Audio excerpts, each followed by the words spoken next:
सदा सत्स्वरूपं चिदानन्दकन्दं जगत्सम्भवस्थानसंहारहेतुं स्वभक्तेच्छया मानुषं दर्शयन्तं नमामीश्वरं सद्गुरुं साईनाथम्।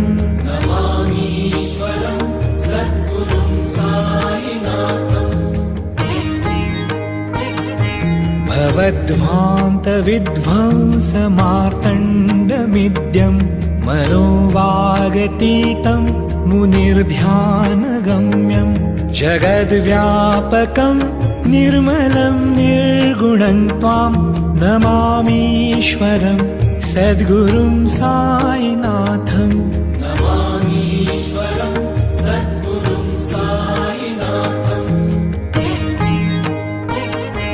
भवाम्भोधिमग्नार्दितानां जनानां स्वपादाश्रितानां स्वभक्तप्रियाणां समुद्धारणार्थं